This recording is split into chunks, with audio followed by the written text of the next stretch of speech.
MMA legend. I'm going to use the big L word when describing Kevin Luke Cub Swanson. How you doing, Cubby? The whole legal name, okay. I was like, Right? who's that? I was going to say the last four of your social, your home address. Does it, if anyone's like mad at you, do they give you the full name? Like Kevin No. Luke Swanson. Okay. No. Yeah, it's funny because I use the name a lot more now because it helps me fly under the radar a little bit. Cubs, Mm. if there's any fans out there, it's pretty recognizable. But if people call my phone and they're like, "Is Kevin there?" Like instantly, I'm like, "This is somebody I don't want to talk to." No, he's not. Just Cub here. Yeah, that's smart. Yeah. That's a very smart move. I got to think of that. Yeah. So you pulled a rope-a-dope on the fans in your last fight. Thought it was going to be your big retirement fight. It was fight of the night, knockout, beautiful. It seemed like the perfect time to do it. And the inner Cubby or the inner Kevin, whichever alter ego made that decision, said, "I'm not ready yet." Like what's happened since then? Have you started to lean one way or the other? Well, see, that's the funny thing is I never pulled any kind of a rope-a-dope. I was being honest with my feelings. I've been contemplating retirement since my manager passed away. And when I went into that fight with Giga, I just was like, man, there's more to life than fighting, and this is all I've been doing for so long. And I decided then that I needed to start focusing on what comes after fighting, in between fights. It's kind of funny is I always hear this term, you can't have one foot out the door in fighting, you'll get hurt. And I think that that's the dumbest thing I've ever heard. I think that you have to respect going into fighting 100%, but the problem with athletes is that they don't think about it, and then when they retire, they're like, what do I do with my time? I'm used to structure and go, go, go, go, and now I have nothing to do, and they go kind of crazy. So I say the opposite. I think people are full of it. I think that's very important to kind of lay things up, and so that's what I've been doing. I've been focusing on everything that I want to do post fighting, and it turns out coaching has been what I feel like I need to do. And as far as the retirement thing, when I went in there, I just was being honest with my feelings. I was feeling like that would be my last fight, and I told my wife because we've had talks about it. And I don't want to be one of those people that's like, I'm retired, unretired, I want to be sure, and that's why I haven't retired yet officially, because that option is still there. I'm definitely leaning towards not fighting again, but if the UFC offered me something that excited me, then I'd do it. And that's my decision and nobody else's. So yeah. It is what it is. Well, to your point, I mean, after Giga, you've gone 3-2. 2 fights of the nights, performance bonus. So obviously it's, if you have 1 foot out the door, you're not fighting worse because of it, right? Yeah. I mean, the one of the losses was me dropping to 35, which I wanted to try just to try it, and I made some mistakes in that fight. I feel like I dropped too much weight because I was stressed about giving up 20% of my purse, because my purse is a lot more than 10 and show. I probably would have his pay. So I just, I ended up dieting a little too hard, and then everyone was like, that was dumb. That really pissed me off. It made me want to do it again just to show everyone that it wasn't a mistake. I just needed a second chance to adjust, And but I'm like, 45 is easier. I'm going to keep adding to my accolades.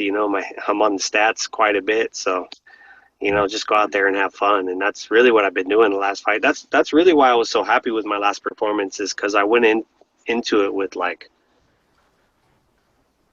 I had a lot of fear going into the fight, a lot of doubt, like always. But when I was performing, without telling people, I kind of was ditching the Killer Cub persona, and I was trying to be the artist and just have a great fight, and I feel like I accomplished that. So I was pretty happy with my last performance. Nice. It's one of those weird things where you realize when you take the pressure off of yourself, you perform better and you get the performance that you wanted when you were putting all that pressure on yourself.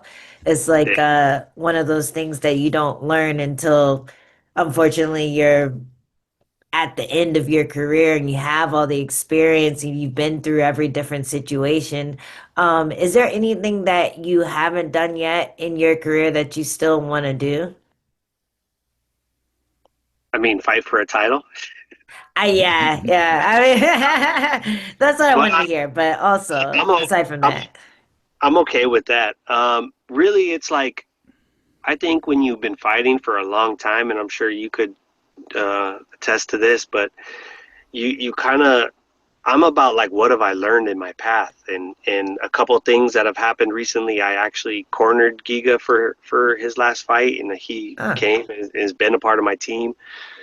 I had a lot of animosity towards him with, um, having to fight him right after the loss of my manager, and we were all kind of friends in a sense before that, and it was a very difficult time, and I felt like, you know, this wasn't meant to be. I wasn't supposed to lose this fight, and so when he came in and asked for my help to train him, I kind of let go of that, and so that was a huge thing for me.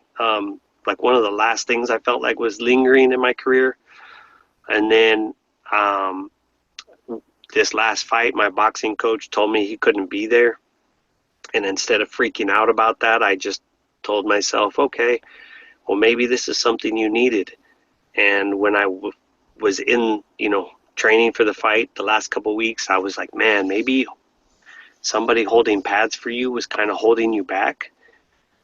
And I kind of believe that that's true, because when you're flowing, you can only hit the pads that, like, they're leading the dance when you're training, and so it was an opportunity for me to flow without somebody leading the dance. I led the dance, and so it for me that was a beautiful thing. I was able to accomplish a couple things, and in that fight, and then since then that were some of the last things that I felt like I needed to develop in my career. And honestly, I feel like I'm the best I've ever been right now, and that makes me happy, and that's what I've always been searching for is to be like, it's sparring for these last couple of fights. I've been like, I'm so damn good. These amateurs watching me, because Yeah. they'll never get to see, like, this is like, not to toot my own horn, but it's like watching Prime Anderson Silva type in because I'm that flowy, and like for the amateurs to be able to witness that, I was like, man, you guys aren't going to be able to see this again,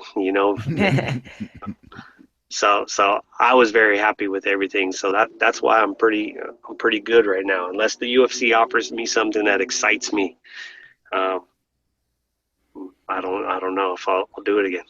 You sparring like okay. that, Cub, and having people watch is like me at an all-you-can-eat buffet. It's just like a once-in-a-lifetime experience. The flow that I have, I get it. We're basically the same, you and I. I feel that. Yeah, I mean, we used to do that. Yeah, exactly. Featherweight GOAT. Who is it? Aldo. Yeah. I definitely got Max up there. I don't know how Volkanovski got put up there so quickly. I think he's amazing, but I get so angry about this topic because longevity is. Do you know how hard it is to stay at the top for so long? Yeah. So we've seen it so many times where guys rise to the top and then they have a loss or two and then they just drop off. And I think it's not about getting to the top. It's about how long you can stay there because the game keeps evolving. And I don't think that gets enough credit. So for me, Aldo, the way he ran the division for so long, and then Holloway's right behind him because his incredible winning streak, leading up to his title, was just incredible. Yeah. So to me, that was almost equally as good, but he didn't have the pressure of the title fights back to back to back. He did later, but he's right there with Aldo, and then the other guys I think are could be there. It just depends how long they keep performing. Mm-hmm. Yeah, the head-to-heads, I think, immediately in a lot of fans' minds are like, well, obviously this guy's better because, he beat him there. But you're right, man. Like, he was the best in the world for 10 years. That's some Fedor shit right there. Yeah. Cub, we know we're up against it. We know you got to go train over there at your UFC gym. Really appreciate your time. And if you do fight again, we'll be there with bells on. Thanks for coming on. I appreciate it, guys. You got it. Cub Swanson here on MMA Today.